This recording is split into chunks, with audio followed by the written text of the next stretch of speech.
ধর্ষণ ও যৌন নিপীড়নের অভিযোগ আসার পর থেকেই সমালোচনার মুখে পড়েছেন জনপ্রিয় ব্রিটিশ র্যাপার ইয়ং ফিলি।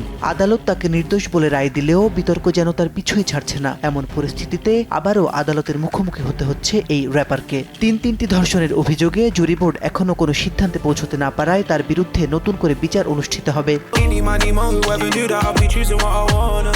আদালতে বলা হয় 2024 সালে অস্ট্রেলিয়া সফরে থাকার সময় পার্থের উপকূলীয় এলাকা হিলারিসে একটি অনুষ্ঠানে অংশ নিয়েছিলেন ইয়ং ফিলি। সেখানে এক 20 বছর বয়সী নারী ভক্তের সঙ্গে তার পরিচয় হয়। পরে ওই নারী তার সঙ্গে হোটেল কক্ষে যান। এরপরই ওই নারী তার বিরুদ্ধে ধর্ষণ ও নির্যাতন সহ মোট 10টি অভিযোগ আনেন। আদালতে ইয়ং ফিলি দাবি করেন তাদের মধ্যে পারস্পরিক সম্মতিতে যৌন সম্পর্ক হয়েছিল। তবে ওই নারীর অভিযোগ প্রথমে সম্মতিতে সম্পর্ক হলেও পরে ইয়ং ফিলি সহিংস হয়ে ওঠেন এবং থামার জন্য বারবার অনুরোধ করলেও তা উপেক্ষা করেন। অন্যদিকে ইয়ং ফিলির আইনজীবী দাবি করেন অভিযোগকারীর বক্তব্যে অসঙ্গতি রয়েছে এবং সেখানে অতিরঞ্জিত ও মিথ্যে তথ্যও রয়েছে।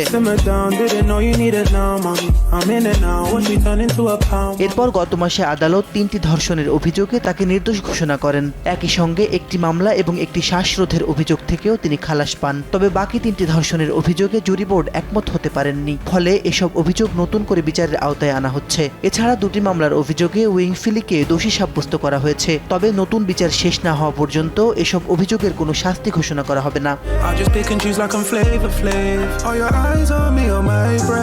আগামী 27 আগস্ট জামিনের শর্ত পরিবর্তনের আবেদনের শুনানিতে আবার আদালতে হাজির হওয়ার কথা রয়েছে তার। তবে নতুন করে বিচারের দিন এখনো নির্ধারণ করা হয়নি। রাষ্ট্রপক্ষ জানিয়েছে অভিযোগকারী নারী আবারও আদালতে সাক্ষ্য দিতে রাজি আছেন।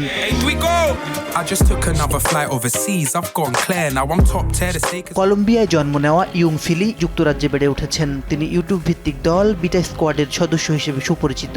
এছাড়া তিনি নিয়মিত যুক্তরাজ্যের বিভিন্ন টেলিভিশন অনুষ্ঠানে অংশ নিচ্ছেন এবং উপস্থাপনা করছেন। মাসিদ রনো, সময় সংবাদ।